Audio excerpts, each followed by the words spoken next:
Hey guys, and welcome to our review of Megalo Box, episode 13. I'm your host, the Cinder Blaze. With me today we have... Makotoa. And Stranger. Oh boy. This is one hell of a season finale. It wasn't the most, bombastic... Crazy. Yeah, crazy ending, but I felt like this was... A solid ending. It wasn't super crazy, it wasn't super... I don't want to say it wasn't super great, it was good, but it wasn't fantastic. Yeah. I feel like it was a suiting end to the series.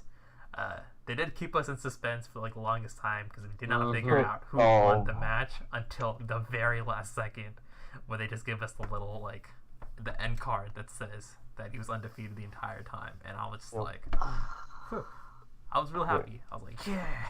But the freaking music at the end, where he's just dancing and they're celebrating, and just you can't be serious. You can't be serious. Yeah,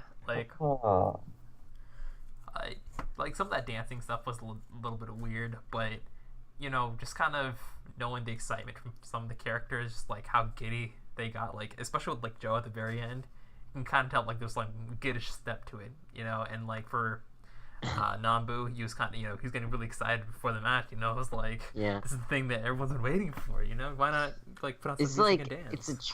It's a train ride that's built up so much momentum that there was no stopping it. This was just it was this was inevitable in some ways, but at the same time I was holding my breath when the military guys were like, yeah, I can't believe she just heard what happened, and then she didn't even bat an eye. What is with this woman? After what happened to him, and she doesn't even have any sympathy or something like that. Did he freaking die? Is he dead? Yeah. Holy crap! I thought Yuri was dead. So, warning to anyone who's watching this. Spoilers for a 20-year-old manga, Shida Joe, which is, or actually no, it's older. It's 50 years old. This was 50th anniversary. Anyways, yeah, 50-year-old manga, Shida Joe. Joe in that manga dies at the end, which is why I was very, very, very worried that Joe was also gonna die here, because he was peeing blood and having a horrible time throughout the entire series. I'm like, alright. And then there's just the tagline, "Not dead yet." I'm just come on. Yeah. Come on. Could meet Born to die was the tagline. This one, it's welp. Yeah, I was actually astonished when he did not die. Yeah, wow. And the Yuri monologue, especially, when he was kind of saying it, as long as you kind of lived up your life to that one moment, it doesn't matter if you die, because at that point, you've done it. And I was and you kind of see the old places that they trained at, underneath the bridge and everything's gone. We're like, wait, is it just, 1 year later, yeah. Is it over? And we just pan up and boom, he's got a little farm growing and maybe a little gym. And I was like, oh, is Joe there? And we got pan through everyone there and just oh, well then. Joe shows up. All right. Yeah. I still feel bad that him and Shirato are they don't even talk anymore. They're just it's over, but it's hard not to ship Joe and Yuri now. Oh man, they're just all this all the dancing is what is goodness. Yeah, I feel like that was kind of tragic in its own way, because you can tell how much it pained Yukiko at the very end. Not even in this episode, but the episode prior, when she kind of had let Yuri go, that kind of hurt, and her just kind of not even batting an eye. You can kind of tell there was some in the car ride, she was crying, and yeah, that sucks. It's an era that's over, basically, and I'm not sure whether they're going with the weaponized gears, but that's probably its own separate thing. But for the boxing, what was put on display was basically the real deal. They go all the way to round 13, and for this anime being 13 episodes. Oh gosh, I didn't even think about that. Wow. Yeah, and 13 being the number that it is. I was expecting real bad shit to go down. But overall, I think I was definitely expecting like them to pump the budget for this episode Yeah. Well, and okay. show us like something that they haven't shown us yet, in terms of the animation, like some slow-mo stuff even, like I mean we got that, but it wasn't as striking as the moment that you saw in episode 1 where Yuri and and Joe are in that parking lot. No, they're like in the street and the rain like stops. And like they sort of imitated that briefly when Joe gets punched in the face and like you see the raindrop come down, but then it's like, they're in each other's heads almost. That kind of moment. That was an interesting moment, but like I think I would have liked to see some more just money on the screen. Really, yeah, just really trippy, like, animation for the final blow. I think that I don't know if it was a budget thing or even if the studio itself was pushing what they were capable of doing. Maybe they weren't skilled enough to pull off something more dynamic, I suppose. But this is solid work from beginning to end. I can't really complain. Yeah, and for me, I feel like it didn't really matter. Like, the big thing for this series was not, like, the actual fight, but to get to that fight in the first place. And since we've already kind of accomplished that, I didn't really mind. Yeah, he won either way because he made it that far, Yeah. And, like, the way they were just kind of talking about it, like, I don't know what tomorrow holds, it's like, it's all about today. And that's what the fight was all about. Because, like, who cares who the winner and loser is, It's about the fight. Yeah. Yeah. Like, for the winners and losers, that would have consequences in the future, but they didn't really care for that. It was like, even Joe said he was living the best moment of his life in that fight. So it was a huge thing with Mambo too, where it's just like, bet on this dog. When he told the kid, "Don't take your eyes on it, burn it into your memory," and then he starts crying. Oh man, that hurt. Oh no. Good one. It was good.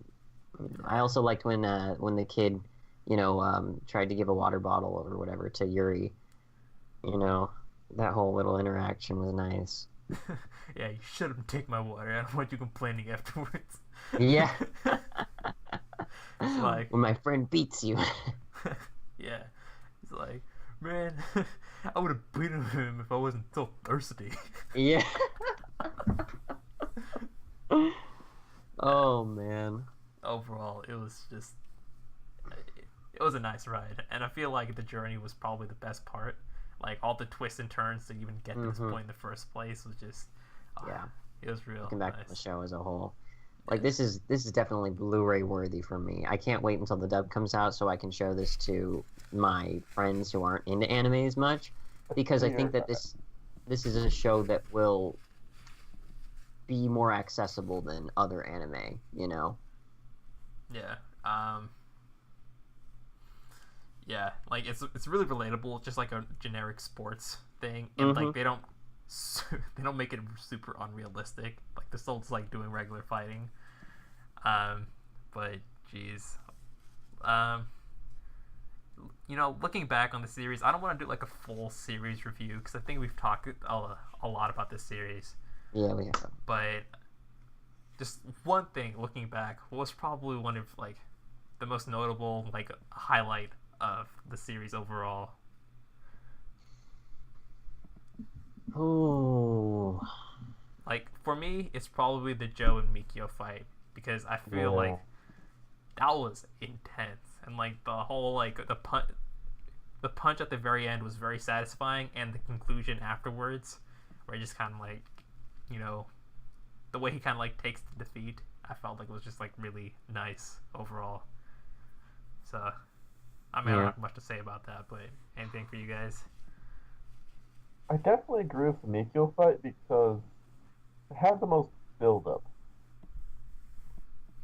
Yeah, like the stakes were probably like one of the biggest things going in that fight, because it's just like, oh, he actually knows about my past, and he's already threatened to use it against him. Probably won't, but it's still on the table, and this guy has a lot more to fight for, so it felt a little bit more real in that way.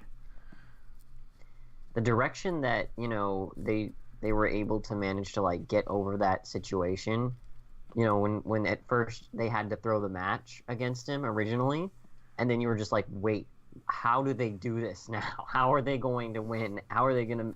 Where's the show gonna go? Does it end here? Like, how are they gonna do it? I had no idea. So it was definitely one of the most like sort of unexpected moments for me, where it was like I had no idea how things were gonna actually pan out. You knew it was gonna pan out somehow, but you had no idea how.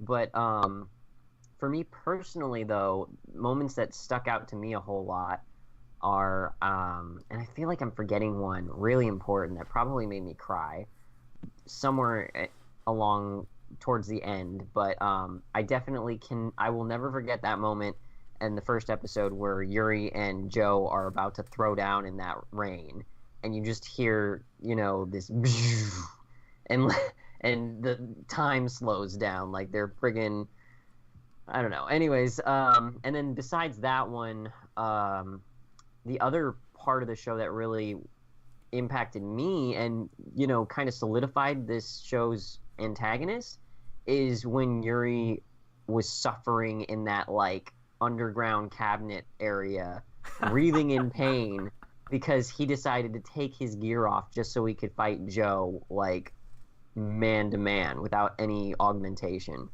Like, seeing Yuri become more... I mean, he was already really likable as the show progressed, but, like, that really solidified him as, like a favorite character type thing. Yeah.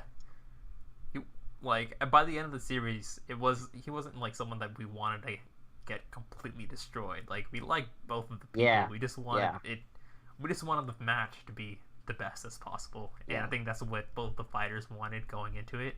So just the way it kind of concluded to that point was amazing. So, do you guys have any final thoughts for this series as a whole? Because this is our last review for it. You haven't watched it yet, better do it. Like, Hey, that's my if you watched recommendation. the review of this last episode, you should watch the series. No, Now that you've been spoiled, yes. yeah, I gotta say, Nanbu was probably the most solid character in the series for me. Yeah, he was real fun, and like his dynamic with like the rest of the team, and just like basically everyone he kind of interacted with, he had to like weasel his way and just kind of fight for the just for Joe basically, and then he had the best moment of the series, I think. Yeah, when he had to cut off or Pop pop out his his other eye. Ah, dang, man. Ugh. Gosh. And like the Yakuza boss is like, dude, nah, we can't kill this dude anymore. There's no point. That was super hype. And yeah, for all of you guys who are watching the finale review and haven't watched the rest of the series, please do. But I don't know. I feel like this is probably one of the best anime we got for this season. 2018 spring, I think? Yeah.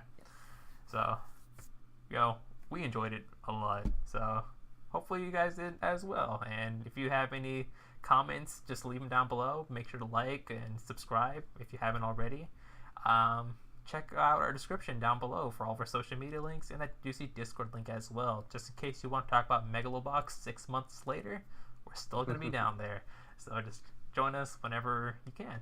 Alright, that's it for us. We'll catch you next time. Keep it juicy. See ya. See ya. That was a super long ass outro. Also, like in the middle of that, I found a spider in my room and just kind of like dove for it. Thankfully, like one of you guys were talking, so it wasn't that weird. Yeah.